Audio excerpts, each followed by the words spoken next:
I am the Tofu Golem. Please enjoy the video. In this video, I will explain how to remove the jack from a Toyota Sienna. First, locate the jack, which is typically stored under the front passenger seat. To begin, slide the front passenger seat all the way forward to create ample space. You will then find a small carpet flap or cover that conceals the jack assembly. Gently lift this flap to reveal the jack and its accompanying tools, ready for the next step in the removal process. Once you have located the jack under the passenger seat, lift the carpet flap to fully expose the storage area. You will notice a retaining bolt, often a large plastic knob, that firmly secures the jack in its compartment. Turn this bolt counterclockwise by hand until it is completely loose. After the bolt is fully unscrewed, you can carefully lift the entire jack assembly straight up and out of its designated storage space.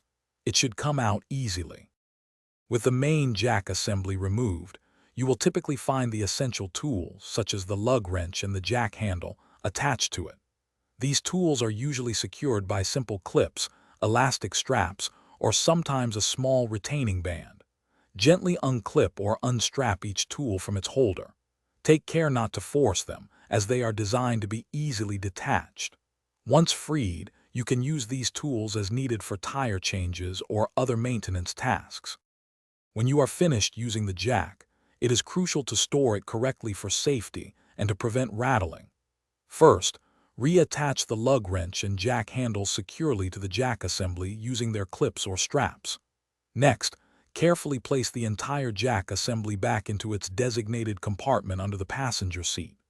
Finally, tighten the retaining bolt clockwise until it is snug and the jack is firmly held in place, ensuring it will not shift during travel. Thanks for watching. Consider subscribing if we helped you today.